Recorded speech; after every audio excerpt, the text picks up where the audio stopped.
Hola, hola, bienvenido donde quiera que estés. Espero que estés bien. Saludos, feliz viernes. Eh, una pregunta: ¿qué te pareció la entrevista que dio Díaz-Canel, el tirano de Cuba, puesto a dedo designado capricho de Raúl Castro, al periodista cubano radicado en Dominicana, Roberto Cavada?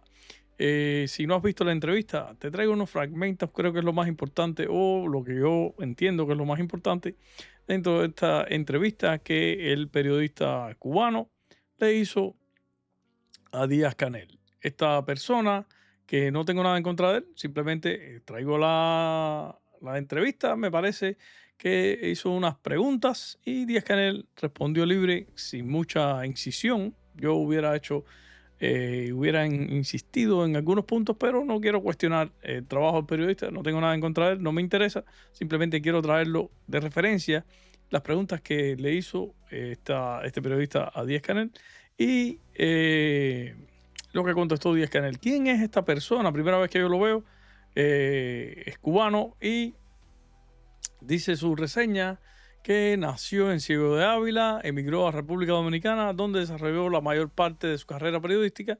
Claro, la única manera de triunfar en el mundo, un cubano, es fuera de Cuba, emigrar a donde sea. Y esta persona se fue y se nacionalizó dominicano. Es el principal presentador de telenoticias transmitido en Telesistemas Canal 11. Mira, es el anchor de noticias del Canal 11, que se llama Telesistema. Entrevistó recientemente a Miguel Díaz Canel en una conversación centrada en la situación económica, la crisis energética y otros temas de actualidad en Cuba, los cuales me encantaría que me acompañaras a ver algunos, analizarlos, darle una vuelta, a ver qué encontramos de estos caprichos de Canel cuando no es capaz técnicamente de sostener una idea, aunque tengo que reconocer que al igual que el famoso Cangrejo, ha tenido algunas mejorías, parece que le han dado una mejor preparación para este tipo de trabajo, el cual Díaz Canel técnicamente, la verdad, con todo respeto, no está preparado. Digo con todo respeto para el pueblo de Cuba que está dentro de la isla sufriendo los caprichos de Díaz Canel, que es igual, o sea, son directamente proporcional a los apagones. Quiero enseñarte, vamos a empezar a ver qué fue lo que este periodista estuvo cuestionando con Díaz Canel y vamos a empezar de atrás porque esto prácticamente es una eh, de las últimas preguntas. Quiero pedir disculpas porque estoy montando un sistema de audio nuevo para mejorar la calidad del audio y si encuentran algún defecto, alguna situación, por favor, estoy en proceso de ajuste. Mil disculpas. Veamos. Eh, Recientemente el presidente Donald Trump dijo que después de Irán haría...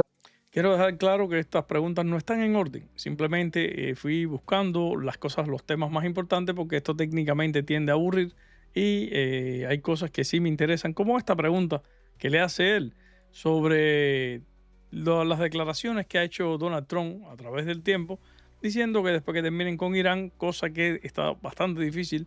Hoy mismo vi una noticia que Irán bombardeó un barco ahí en el estrecho de Hormuz. O sea que menos de una semana ya Irán empieza a violar los acuerdos supuestamente que habían. Yo no creo nada de eso, así que pero no quiero enredarme con esta situación. El presidente Donald Trump ha dicho varias veces que después de Irán viene Cuba.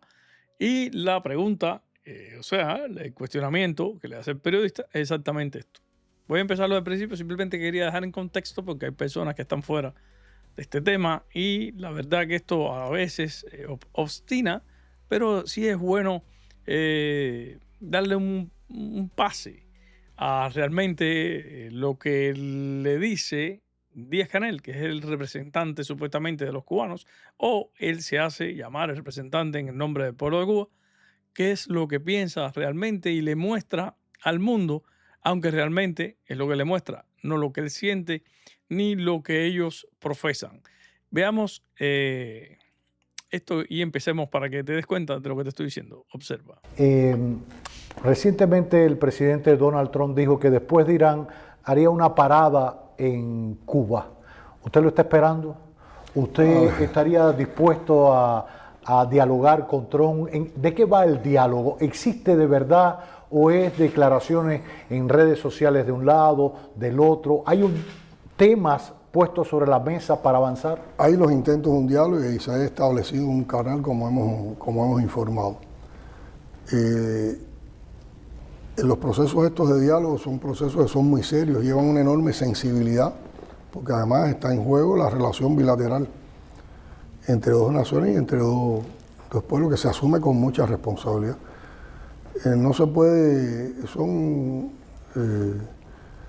procesos que hay que asumirlo con una ética y donde uno no se puede dejar provocar entonces por las manipulaciones mediáticas que constantemente están saliendo y eso.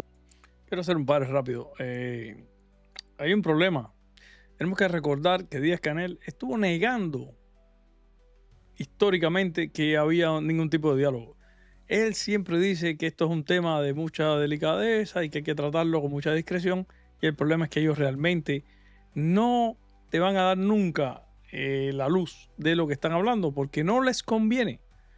Si cualquier acuerdo llegara a haber entre Estados Unidos y Cuba, créeme que nos enteraríamos por los Estados Unidos, donde hay libertad total de expresión, libertad total de prensa e incluso creo que algunas de las cosas importantes que podrían ser hasta secretas saldrían a la luz porque hoy una de las causas que ha tratado, o sea, que está tratando el gobierno de los Estados Unidos, está tratando es de liberar al pueblo. ¿Liberarlo de qué? De esta inservibilidad, la cual te muestra Díaz-Canel a través de esta entrevista. Y técnicamente la situación de Cuba está al punto de quiebre. Y Díaz-Canel jamás aceptará en nombre de la revolución, en nombre de la supuesta, ¿cómo se dice? Soberanía de Cuba, en nombre del orgullo de los pocos revolucionarios que aún podrían sentir de corazón que la patria es Cuba y que es Fidel y que Cuba no existió antes de Fidel y no existirá después de Fidel. Díaz-Canel, por un problema de principios y de supuesto amor a estos personajes, jamás le permitirían ser totalmente libre de expresar si hay algún tipo de acuerdo el cual haría que se doblegara ese principio revolucionario, ese sentimiento heroico que tienen ellos de que siempre han tratado de vencer al imperialismo yanqui, que ha sido en sus sueños y en sus consignas, única y exclusivamente. De hecho, esta información que te estoy diciendo ha sido extendida por la izquierda internacional, diciendo que una isla tan pequeña no ha sido capaz de ser doblegada por el imperialismo, por el imperio más poderoso del mundo, y es la retórica que Díaz-Canel siempre mantendrá hasta el fin de sus días. Raúl Castro y la poca inservibilidad, o sea, la inservibilidad de la revolución, la cual básicamente es la que tiene, puedes solamente analizar una cosa: el bienestar de los pueblos está basado en el éxito de sus gobiernos. Y si analizas técnicamente que Cuba en los países pobres está en el segundo, de atrás hacia adelante. Por ejemplo, hay 177 países, 176, Cuba tiene el 190. Cuba está por encima de Haití, y Haití por la situación que tiene. Ojo, está Haití y después viene Cuba. Dos países que son cercanos. Cuba, que fue una economía bastante avanzada antes de la revolución, pero bueno, básicamente te estoy trayendo nada más para que te des cuenta que si básicamente hubiera alguna negociación, jamás te vas a enterar por la dictadura cubana, porque ellos jamás aceptarían una derrota ideológica. No es una derrota física, porque físicamente están destruidos. En Cuba está hecha polvo y no ha caído ni una bomba. Hay lugares en Gaza y en Ucrania que se ven mejor que Cuba. De hecho, Ucrania está en guerra y no hay apagones, para que tengas una idea. Cuba está hecha polvo y la única guerra que ha tenido el pueblo de Cuba, la ciudad de La Habana y el país, la infraestructura, es contra el comunismo, que es un comején incluso de concreto. Seguimos. Uno de los elementos que hace complejo que el diálogo pueda avanzar. Nosotros que siempre hemos planteado, nosotros creemos que es posible mediante el diálogo encontrar una solución a nuestras diferencias bilaterales. Que es posible, si hay voluntad de ambas partes en ese diálogo, en ese proceso de diálogo, encontrar áreas comunes donde podamos desarrollar proyectos de beneficio para nuestros pueblos y que garanticen la seguridad de ambas naciones y también la seguridad y la estabilidad de la región. Una pregunta. ¿En qué Estados Unidos podría necesitar a Cuba para hacer algún tipo de negocio que se beneficie el pueblo de Estados Unidos? Y es una pregunta simplemente. No me van a decir que en la salud, que en la agricultura. No. Hoy, 2026, con la situación que tiene Cuba, ¿en qué podría Cuba insertarse en el mercado norteamericano para darle beneficios al pueblo de los Estados Unidos, según las palabras de Díaz-Canel? Estados Unidos, que incluso es quien le da beneficios a tantos países. Un día de esto voy a hacer un programa solamente de la cantidad de ayuda humanitaria que da Estados Unidos anualmente a todos los países del mundo. Es increíble. Y todos esos países malagradecidos son los primeros que se viran después y le dicen a Estados Unidos: el imperialismo yanqui. Hay que ser inmoral. Seguimos. Y que nos permita construir espacios que nos alejen de la confrontación.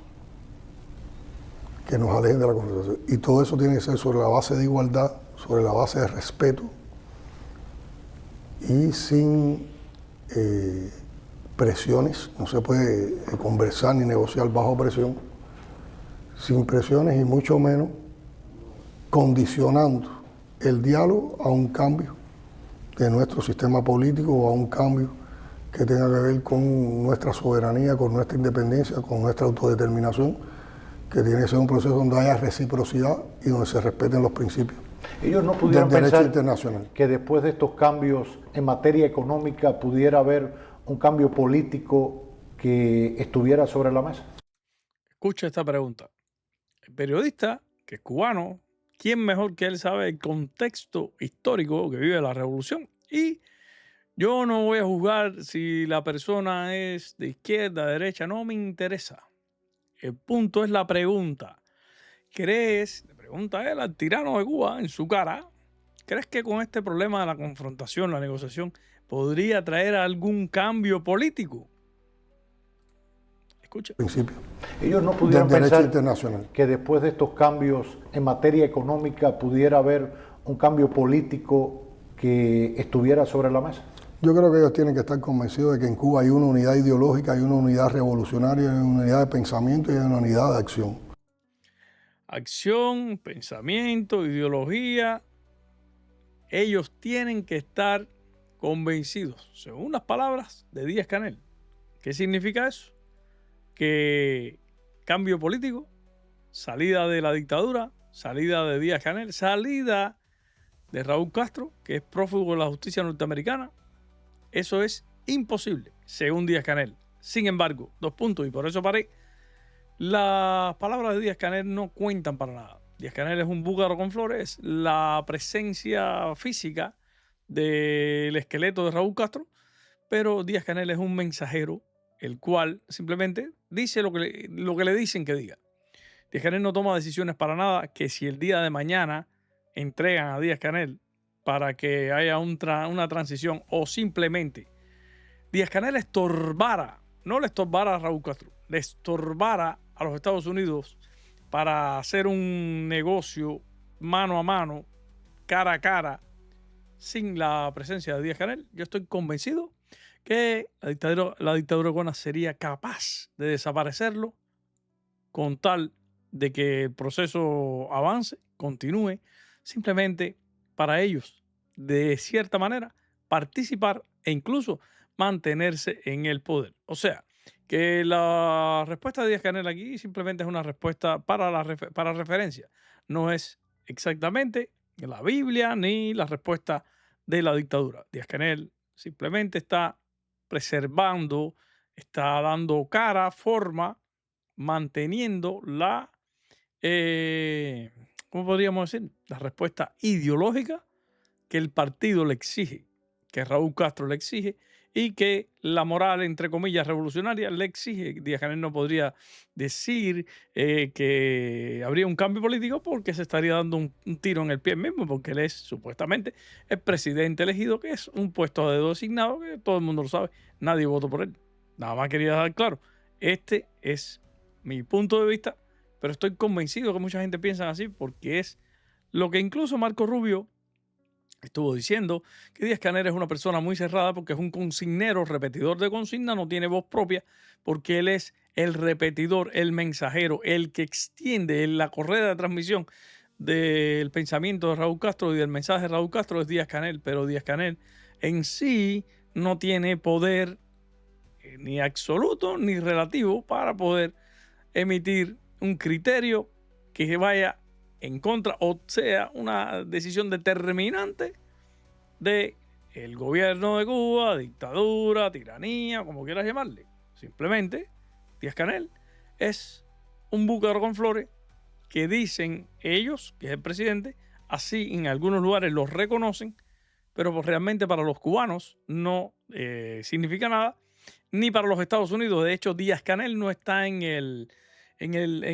diapasón de las personas con las que habría en algún momento que negociar o discutir algo. De hecho, quien está en esa palestra es el cangrejo, Raúl Guillermo, hijo de López Calleja, el zar de Gaesa, nieto de Raúl Castro, un tipo que técnicamente ha mejorado un poquito porque le han dado un poco de entrenamiento, pero si vemos los videos anteriormente de él, es técnicamente un analfabeto.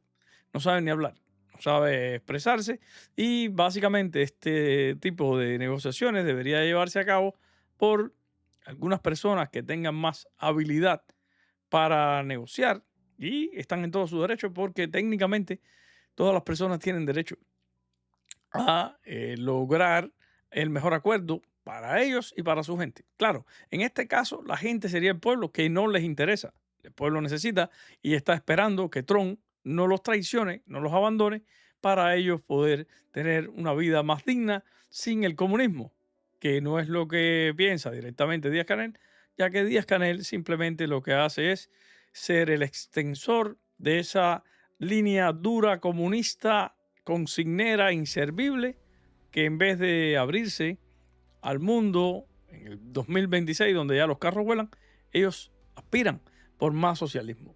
¿Qué te parece? Y que la revolución siempre ha demostrado capacidad para transformar, para avanzar, pero siempre con un objetivo bien definido, que es perfeccionar el proceso de construcción socialista. A esto me refería. El proceso de refinación, de construcción socialista, whatever, como lo dijo en las palabras de él, pero fue lo que te dije anteriormente. Oye, escucha esto. Y que la revolución siempre ha demostrado capacidad para transformar, para avanzar, pero siempre con un objetivo bien definido, que es perfeccionar el proceso de construcción socialista. Es avanzar hacia el socialismo, es lograr la prosperidad que este país quiere. Pero ahí hay un espacio para que entidades norteamericanas, para que empresarios norteamericanos inviertan. Hay toda la posibilidad de trabajar en temas comunes en materia de cooperación. Yo pienso que Díaz-Canel está desesperado porque hay alguna compañía norteamericana que se digne a echar unos kilos, incluso a modernizar algunas cosas que ellos están embarcados. Aquí hay un solo problema. Díaz-Canel no tiene nada que ofrecer a los Estados Unidos y los empresarios que tomen la decisión, norteamericanos, de esos que tú levantas y chillan, los levanta por el lomo y chillan porque son de pura cepa estos gringos que no entienden ni saben quién es Díaz-Canel ni entienden cómo funciona el sistema socialista porque no les importa vivir en socialismo, ellos son capitalistas y lo que quieren hacer es más billetes y haciendo más dinero ellos garantizan más empleos, resuelven más problemas a la sociedad. Díaz-Canel está esperando que de mutuo acuerdo o recíprocamente, entre comillas, haya una negociación entre Cuba y Estados Unidos. Algo que yo estoy casi convencido que no va a suceder. Y hay un solo problema. Donald Trump va a estar 4 años en el poder. Ya pasaron un año, va a pasar el segundo. Y estoy convencido Y estoy convencido, históricamente ha funcionado así la dictadura, que cuando la situación en Cuba ya no haya presión de los Estados Unidos si sigue la dictadura ahí, ojalá y que no, la dictadura va a revertir todo esto y vamos a caer en un 61, en 1961, donde las expropiaciones de todas las compañías que fueron a dar la mano por los cantos de sirena de Díaz-Canel, de Marrero y de la dictadura cubana, va a ser peor la situación porque desgraciadamente las pérdidas van a ser incalculables porque Díaz-Canel no quiere prosperidad, Díaz-Canel quiere más socialismo. Que los hemos puesto sobre la mesa, que no ha sido el único momento en que eso se ha planteado, pero aquí hay asimetría.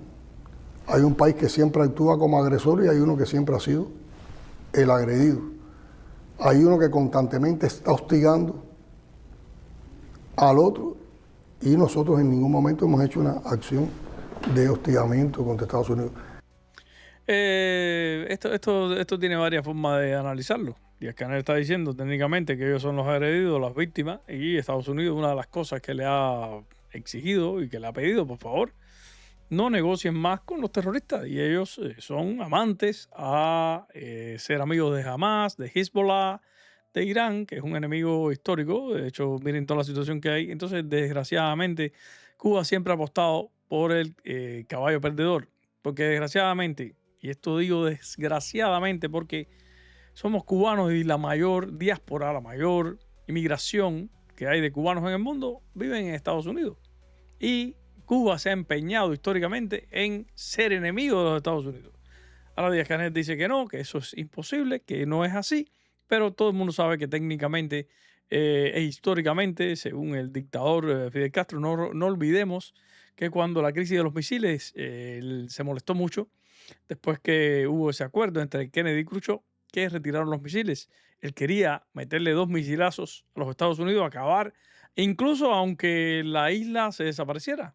Recuerda aquella canción de Pablo Milanés, que yo no sé si la escribió él o alguien se la escribió para que la cantara, que decía, una estrofa de esa canción decía: será mejor hundirnos en el mar que antes traicionar la gloria que se ha vivido. Ahí solamente tienes que interpretar, sacar tus análisis, tus cuentas, para que te abras los ojos de que esta gente, el pueblo no le importa para nada y todo lo que dicen básicamente es mentira. Como esta que acaba de decir Díaz-Canel, que técnicamente la agresión ha sido unilateral sin ver la base, sin ver las raíces, sin ver el fondo, sin ver el porqué de las situaciones.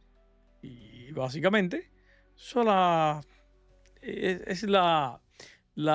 como las mujeres que le son infieles a los esposos y el tipo técnicamente, en vez de votar a la mujer, simplemente cambia el sofá para que no se vea más ahí con su amante. Es un ejemplo que pongo porque así funciona. Cuba es la ramera técnicamente de muchas partes del mundo, incluso de los Estados Unidos. Cuando ha existido diálogo, hemos cumplido los compromisos del diálogo y Estados Unidos ha incumplido una parte de esos compromisos. Entonces todo esto crea mucha desconfianza y crea mucha desconfianza también con la actitud que ha tenido la administración en estos momentos. Cuando se suponía que estaba en un proceso de diálogo con Venezuela, agredió a Venezuela y secuestró al presidente y a su esposa y lo extrajo del país en una acción que es totalmente ilegal y en contra del derecho internacional. Cuando se suponía que estaban en un diálogo con la República Islámica de Irán, atacó a Irán. Anteriormente tenemos todos los pretextos y las mentiras que han utilizado para agredir a Irak, a Libia o a Siria o a otros países. La manera en que han apoyado al régimen israelí en el genocidio que han cometido contra el pueblo palestino en Gaza. Entonces, todos esos elementos.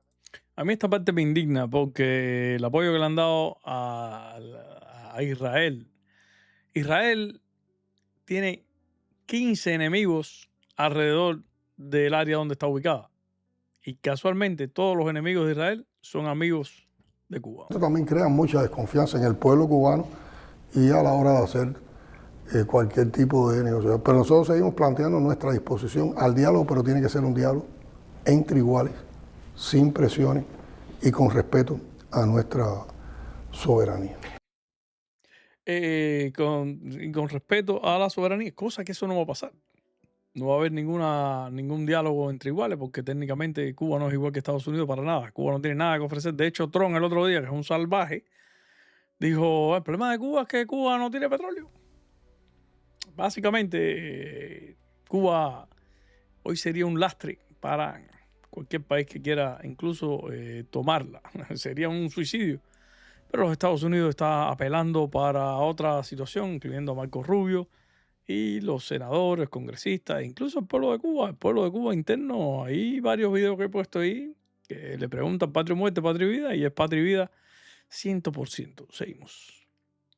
Pero ¿qué le gustaría que los cubanos recordaran de usted y se quedaran con... Esta es la última pregunta que el periodista le hace y lo traje porque básicamente hay más, pero esta específicamente me interesa que la escuches porque me parece como un chiste de Díaz-Canel. Observa cuando el periodista le pregunta, ¿usted va a terminar el mandato en el 2028? Después de 10 años, imagínate, increíble. ¿Cuál es el legado que usted quiere tener del pueblo de Cuba? ¿Cómo quiere que el pueblo de Cuba lo recuerde? Observa la respuesta de Díaz-Canel. su historia y su impronta en el gobierno cuando usted termine como presidente de la República? No,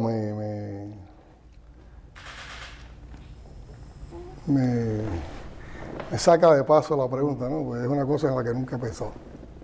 Lo saca de paso la pregunta, es una cosa en la que nunca he pensado. Me parece una falta de respeto de Díaz-Canel que técnicamente diga que algo que no ha pensado, porque ellos históricamente lo único que han hecho, habían habido muy pocos presidentes. Él es uno de los beneficiados, o el único beneficiado, después de Raúl Castro, que heredó el poder. No lo ganó, él heredó el poder porque Raúl Castro, díganme algo bueno que ha hecho Raúl Castro, algo relevante que ha hecho Raúl Castro, aparte de llegar tarde al asalto del Cuartel Moncada y todo el descaro ese que se armó, que no voy a meterme en eso, pero una sola reforma social, alguna cosa que haya ayudado al pueblo de Cuba, no a la destrucción, sino positivamente, que el pueblo tenga que agradecerle. Por ejemplo, que uno que está afuera, que se fue huyendo de esa miseria, pero uno que tenga que decir, coño, gracias a Raúl Castro se resolvió tal cosa. Por favor, ponme un ejemplo. Voy a hacer lo mismo que hice con Kamala Harris. Una bronca que tenía con personas. Y, mi pregunta es simple. Dime una sola cosa buena que hizo Kamala Harris. Dime una sola cosa buena que hizo el dictador Raúl Castro, por favor. Nunca he pensado en eso. A ver, yo creo que yo como cualquiera de mi generación, tú eres de mi generación, o somos de la misma generación, hay otras muchas personas de nuestra generación. Para nosotros los legados siempre han estado asociados a los héroes. El Díaz-Canel le echa esta candela al periodista, diciendo que aparentemente tienen más o menos la misma edad, que son de la misma generación, pero que los legados de su generación siempre están relacionados con héroes. ¿Tú te imaginas lo que quiere decir eso? Díaz-Canel, ¿será que él piensa que va a ser un héroe? ¿O que lo van a catalogar como un héroe? Que le van a hacer una estatua y va a decir, aquí yace el más sin casa de todos los cubanos. Déjame tu comentario. A los héroes y a las heroínas de la patria, de la nación, del país. Yo sí he asumido un legado. Yo he asumido el legado de Fidel, el legado de la historia del país, de la que me siento orgulloso, el legado de Raúl, el legado del Che, nuestros pensadores, el legado de nuestra cultura, de nuestra identidad, de nuestra historia, de nuestro mestizaje, de nuestro color cubano, de nuestra hidalguía, de nuestra valentía. Y como un cubano más nacido en tiempos de revolución,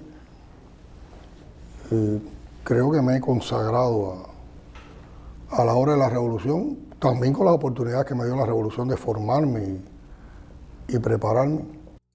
Esta parte, de verdad, Díaz-Canel agradece a la revolución que le dio la posibilidad de formarse, pero te voy a decir algo. ¿Cuál es un logro de Díaz-Canel? ¿Alguien sabe algún logro de Díaz-Canel? Díaz-Canel cogió el poder en el 2018. Tuvo la mala suerte de que tuvo varias malas suertes. Y voy a ser justo en esta historia. No porque apoyo a Díaz-Canel o porque tengo cierta simpatía con el sin casa este. Nada que ver con eso. De hecho, me molesta. Y yo la mayoría de los videos que hago, este es serio porque esto es algo serio, pero la mayoría de los videos que hago es para burlarme de Díaz-Canel. Y no necesariamente tiene que ser esta, pero Díaz-Canel cogió un país destruido. El problema está en que Díaz-Canel, desde muy joven, muy pequeño, por alguna razón de la vida, de algún planeta que se alineó, Fidel Castro a lo mejor orinó un día en un lugar y se encontró a Díaz-Canel en el baño y se lo sacudió. Algo pasó que Díaz-Canel estuvo muy pegado al dictador de Cuba, muy pegado al tirano de Cuba. Entonces, Díaz-Canel tuvo la suerte muchas veces, como él es ingeniero eléctrico, y después hizo un doctorado, tres maestrías, etcétera, etcétera. Fue muy chicharrón, tal vez. Yo no lo conozco. Yo técnicamente la historia de Díaz-Canel no la conozco. Y básicamente para llegar al lugar donde él llegó y la cercanía que tenía con Fidel Castro, Díaz-Canel debe haber sido un personaje con sus características especiales. Ahora, el punto es que Díaz-Canel llega al poder en el 2018 con un país hecho polvo. Sin embargo, fue una de las mejores épocas que tuvo Cuba porque el petróleo de Venezuela entraba a por botones. Entraba ahí, ya tú sabes, hubo una época desde el 2012 aproximadamente al 2018, 19, ante la pandemia, que yo visité Cuba en el 2012 y después fui en el 2018, 2019 más o menos. Díaz-Canel todavía no estaba, pero Díaz-Canel en esa época, del 12 al 19 más o menos, del 10 al 19, el petróleo de Venezuela entraba por chorro. Entonces, básicamente no habían apagones. Digo no habían apagones porque no habían apagones. La basura siempre fue un desastre. El problema de la comida, había comida. Cuando aquello estaba el CUC, era diferente. Los cubanos se metían a vacilar, a disfrutar. Era diferente. No te quiero decir que estaba bueno. No, siempre ha sido una mierda. Pero era diferente. Vamos a estar claros. Díaz-Canel tuvo la suerte o la desgracia de que cayó en un momento en que lo coge la pandemia y ya Cuba, aunque estaba un poquito mejor, siempre fue un desastre. Ahora, Díaz-Canel en su legado, después del 2019, 2018, 2019, que ya empieza a ejercer, las políticas no lo favorecen, para más desgracia, porque aparece Marino Murillo con su proyecto ¿cómo se llama? Del ordenamiento, que duró 10 años este proceso. Desgraciadamente, fíjate todas las desgracias, el cabo que le estoy tirando a Canel, desgraciadamente, Canel apostó por un caballo perdedor en el sentido que se empeñaron, no sé si fue Canel o alguien se empeñó en poner a Alejandro Gil de ministro de Economía. Alejandro Gil, que es un ingeniero en transporte marítimo. Alejandro Gil, un tipo que lo llaman a la mesa redonda y le preguntan, ¿usted sabe cómo implementar estas medidas? Yo no sé nada de economía, pero vamos a hacerlo. Porque desgraciadamente Alejandro Gil se dejó dormir por los cantos de sirena de este personaje, Díaz-Canel, y de algunos otros que tal vez lo utilizaron para ciertas jugadas, que todavía eso no se sabe, porque básicamente el tema de Gil ha sido a puerta cerrada, el cual le echaron cadena perpetua de haber sido algo grande, pero no, Gil técnicamente no es el culpable aquí. El punto es la cadena perpetua de Gil, a quien protege, a quien salva. Entonces Díaz-Canel empieza en una situación tan complicada, el problema de las termoeléctricas. Sin embargo, paralelo a esto, aumenta la construcción de hoteles y la reparación. Se gastan más de 500 millones de dólares reparando hoteles en Varadero, en Los Cayos, etcétera, etcétera, y incluyendo los 450 millones que se gastaron en la Torre K, que técnicamente, indirectamente, vamos a decirlo así, le pasa la cuenta a Díaz-Canel, porque cada vez que Díaz-Canel habla de bloqueo, los cubanos, estoy hablando de los cubanos, a mí no me importa lo que piensen los venezolanos, ni los rusos, ni los chinos. los cubanos decimos, bueno, y tanta miseria que hay en Cuba, ¿y qué pasa? ¿Por qué hay tantos hoteles? ¿Por qué el tema hotelero no para? ¿Por qué la construcción de hoteles y las corporaciones extranjeras, las cadenas de hoteles siguen creciendo? Básicamente, esto es una situación que es inversamente proporcional porque al aumentar los hoteles, decrece la calidad de vida de los cubanos. Y esa es la pregunta histórica que nos hacemos todos los cubanos, basado en la historia de Díaz-Canel, el cual pretende dejar un legado que lo consideren como un héroe, porque Díaz-Canel le está diciendo al periodista que es más o menos contemporáneo con él, según Díaz-Canel, que son de la misma generación, que esa generación basa los legados en heroísmos, en héroes. ¿Ok? Solamente quería remarcar porque técnicamente si bien Díaz-Canel coge un país hecho polvo, que él es parte de esa política, Díaz-Canel apoya que Cuba se destruya porque apoya a Fidel Castro, apoya a Raúl Castro, incluso es alguien de confianza que designa el tirano Raúl y dice, este es el hombre, que técnicamente no sirve para nada, pero es la realidad.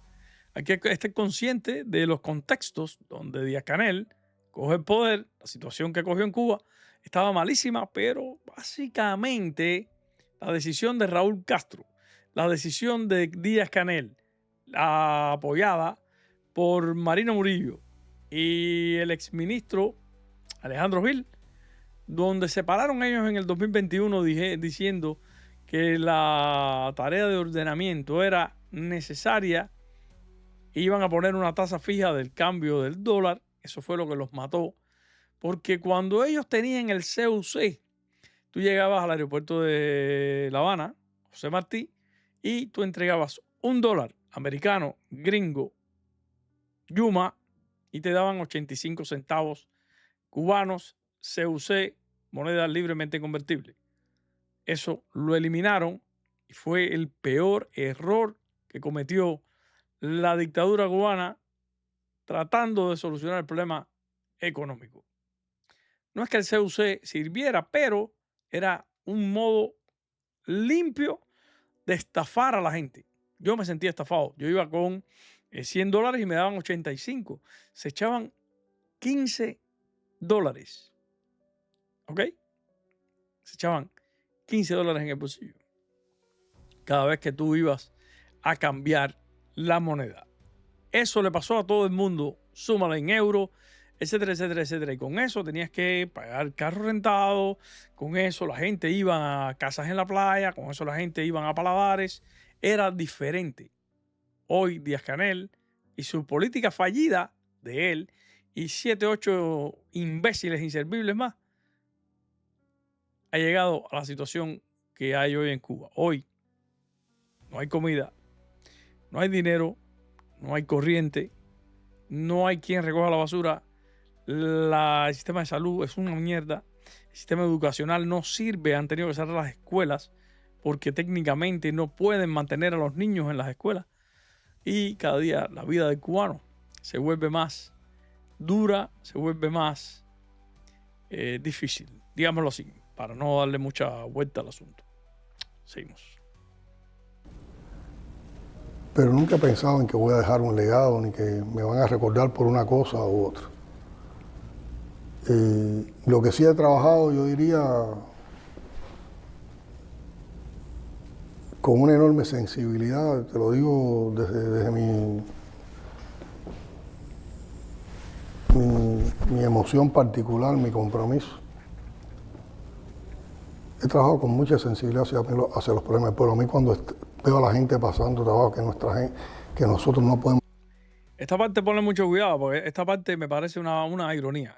Aunque él, vamos a suponer que lo diga de corazón, me parece una falta de respeto que Díaz-Canel diga esto. Observa. Mi compromiso.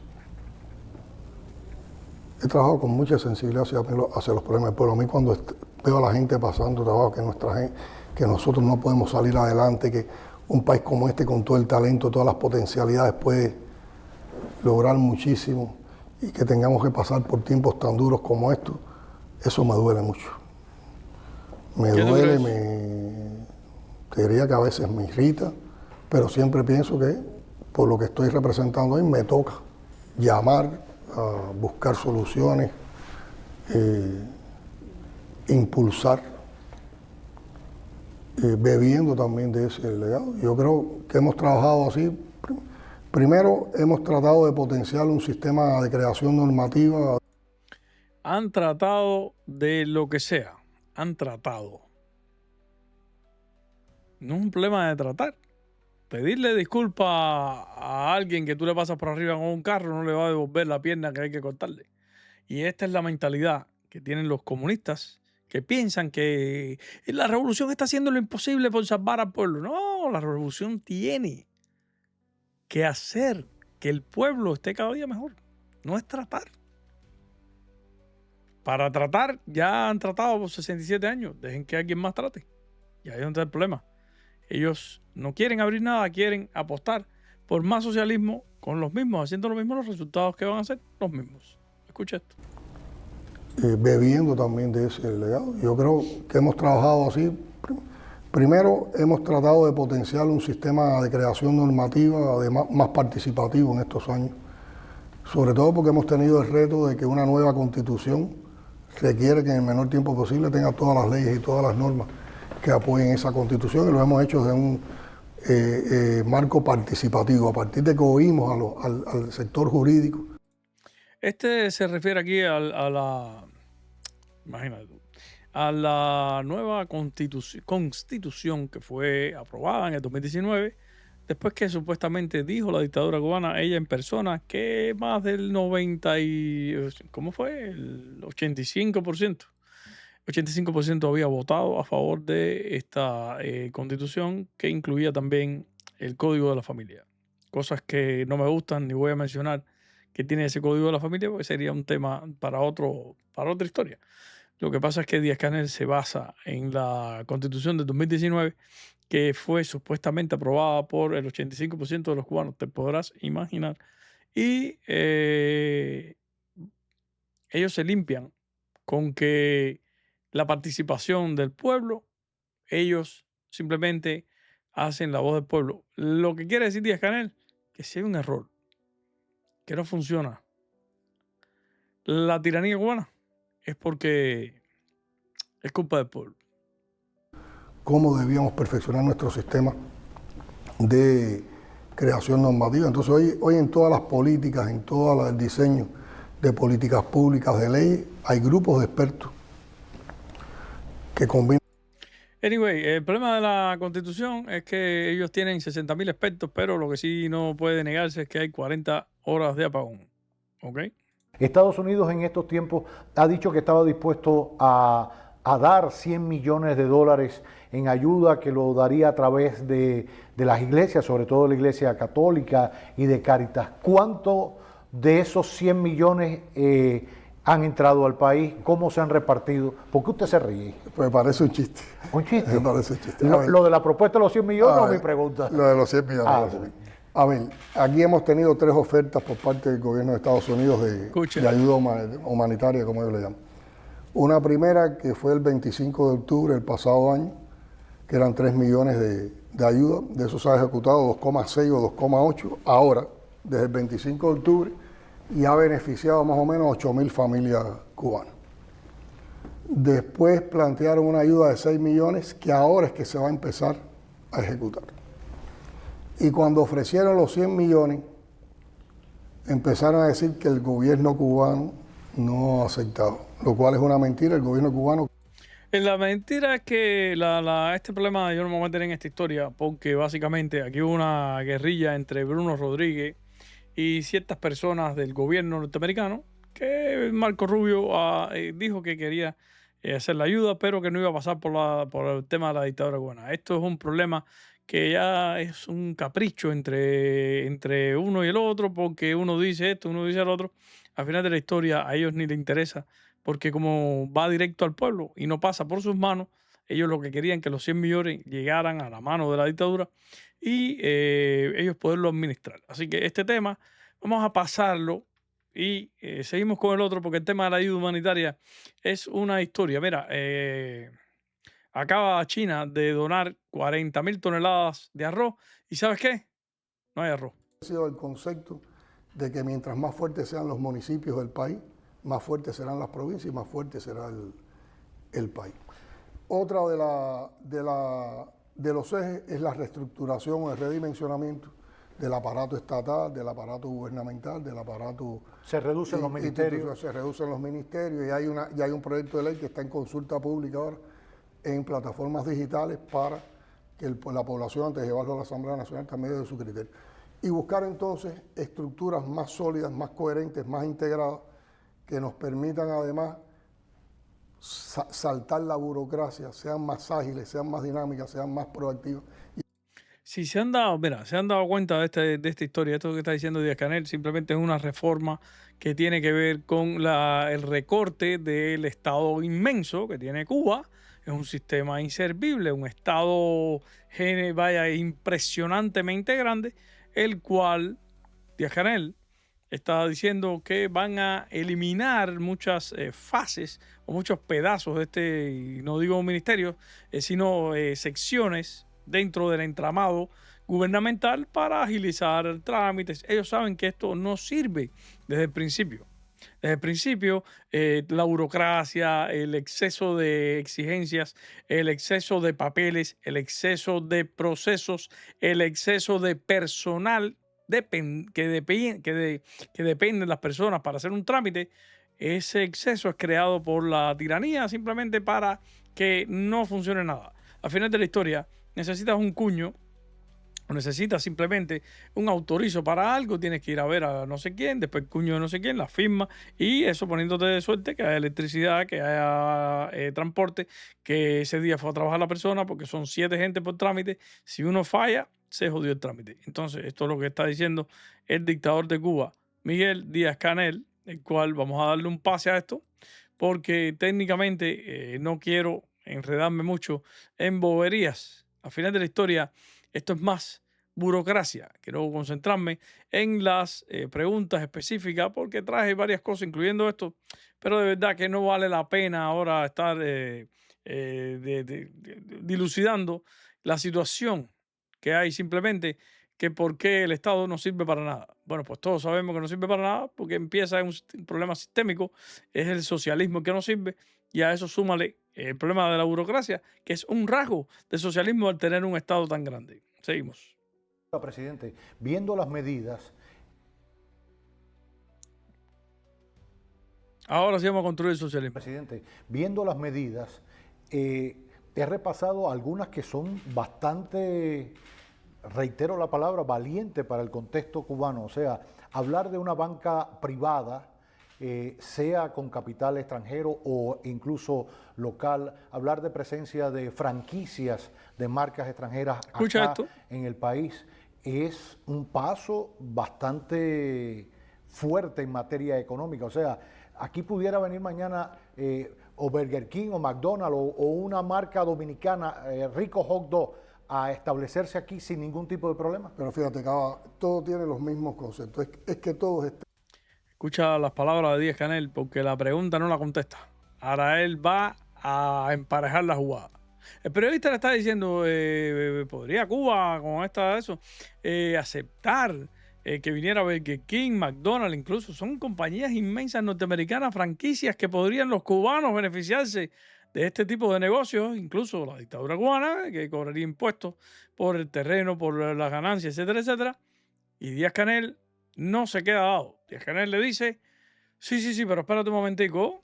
Esta gente, tú sabes, también tiene que aceptar de que nuestro producto, escucha, en condiciones de igualdad. Porque estamos hablando de franquicias de marca extranjera, pero también estamos hablando de franquicias cubanas en el exterior. También. O sea, es que no tiene sentido.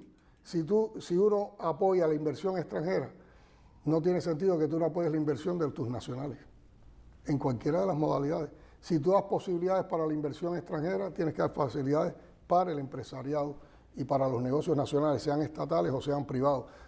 La pregunta no la contesta. Díaz-Canel simplemente se lava las manos y le vira la pelota como el ping-pong. Tú te sacas para allá y él le vira la pelota sin aguantarla, sin dar la respuesta. Sí, estamos de acuerdo, pero sin embargo, no. Díaz-Canel corta la jugada y dice, no, pero un momentico, pero también la de Cuba. O sea, esas son las cosas que Díaz-Canel no tiene cerebro, pero el periodista también es un periodista complaciente, creo yo, con el mayor respeto, no tengo nada en contra de la persona y le sigue la rima porque técnicamente a lo mejor se dio cuenta también de que Díaz-Canel es un incompetente que no es capaz ni de dar una respuesta, entonces ¿para qué se va a complicar en eso? Básicamente Díaz-Canel lo único que ha hecho es virar la pelota para el otro lado, haciéndose la víctima y no aceptando la situación. De hecho, no ha dado ninguna respuesta concreta a los planteamientos del periodista, pero seguimos. Queda la educación y la salud dentro de esas son cosas sagradas. Esta es la parte consignera, que ya es el final de la entrevista, o sea, que yo traje porque hay partes que están antes de esta, pero, o sea, no está en el orden, es lo que quiero decir, pero esta parte de la educación, porque esto yo lo voy a cortar, seccionarlo por tema, y quiero solamente que lleves en cuenta lo que le está preguntando el periodista. ¿Qué pasa con la educación y con la salud? Escuchemos. Queda la educación y la salud dentro de esas son cosas sagradas. Las conquistas sociales son sagradas y fíjate que uno de los principios en los cuales vamos a atender estas transformaciones es que todo lo que se haga tiene que tener una mirada antes de implementarse hacia las vulnerabilidades.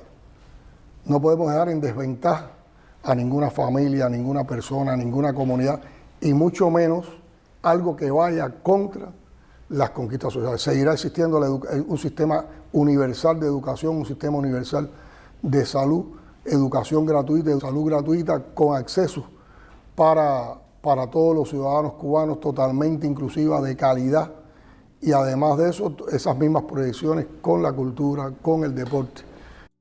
O sea, técnicamente Díaz-Canel lo que está diciendo es que el gobierno va a seguir subsidiando estos servicios para que sigan siendo un desastre, para que no sigan siendo inservibles, pero el problema es que ellos necesitan tener algo que ofrecerle al pueblo para que el pueblo tenga que depender de ellos, porque ¿cómo te vas a ir para el imperialismo? Que la salud hay que pagarla y nosotros te damos aquí salud gratis, aunque no sirva.